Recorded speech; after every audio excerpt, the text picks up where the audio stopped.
This chapter is devoted to the repair of composites and ceramic. Composites and ceramic, as both frequently occur together or are at least very similar. Repair has to do with the history of composites, especially for restorations of anterior teeth. After a certain period of wear, some cases have been shown to have abraded feather edges of the material, resulting in unattractive light reflections or something is broken off. This example illustrates an abraded feather edge after 8 years. This shows a light reflection as composite material is no longer present. This can lead to defective edges, discoloration, compromised bonding or loss of bonding. Of course, this can also occur in the posterior region. In such cases, repairs are necessary.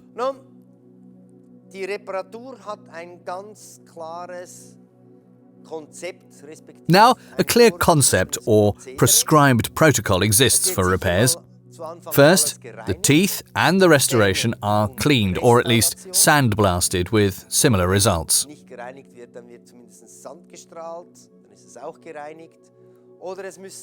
Next, preparations need to be made to the restorations or the hard tooth substance.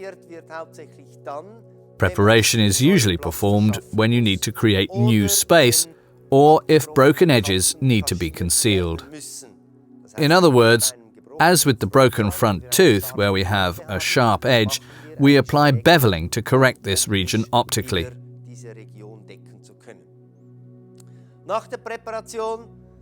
After preparation, this poses the question, do we use ceramic or composite? Both surfaces, the composite as well as the ceramic surface, are sandblasted. In addition, ceramic is etched with 5% hydrofluoric acid after sandblasting. Why sandblasting?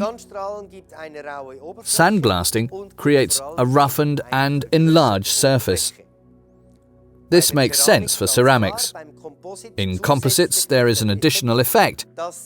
Glass particles are exposed on the surface. From a chemical point of view, an old composite is dead. There are no reactive groups left to compound with a bond or composite. The exception here would be to use an agent which introduces reactive groups.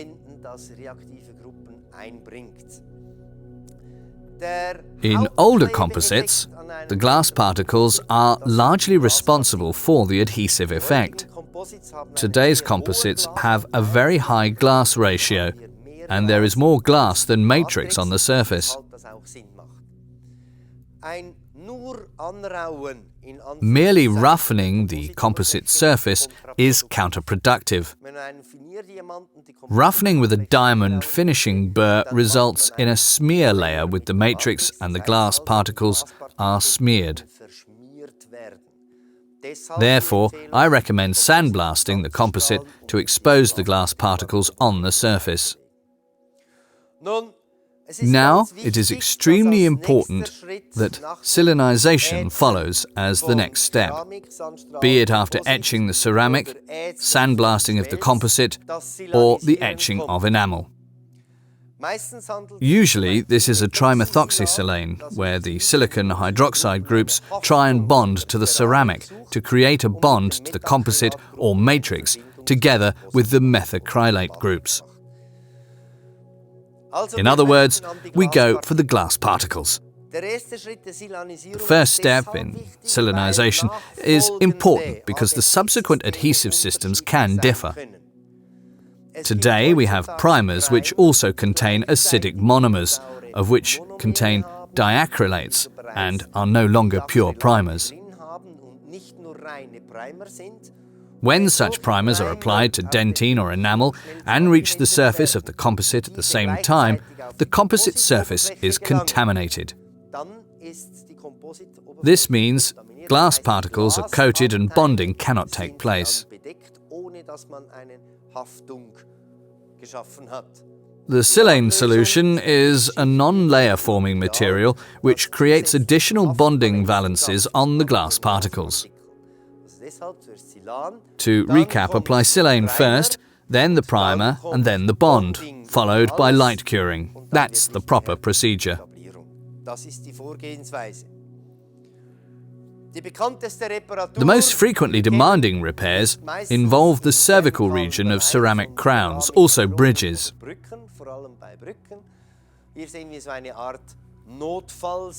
This is an urgent clinical treatment situation where the chipping of the ceramic cervically is repaired with exposed dentine. The dentine is roughened on the surface to regain fresh dentine for bonding. It is particularly important to roughen the dentine once it is sclerosed. The ceramic surface is treated like enamel. That is, the edge is beveled. Some approximal roughening was also carried out. The white dust indicates roughening.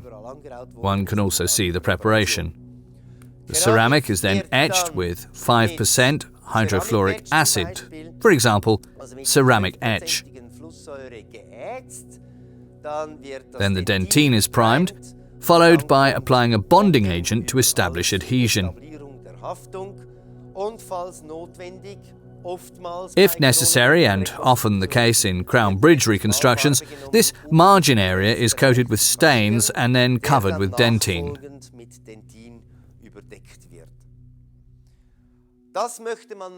Coating works quite well.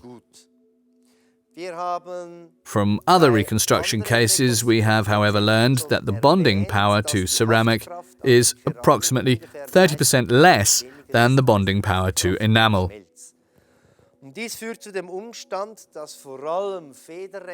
leads to feather edges on ceramic surfaces in particular tending towards discoloration after a certain period of time, somewhat unattractive, which needs to be dealt with.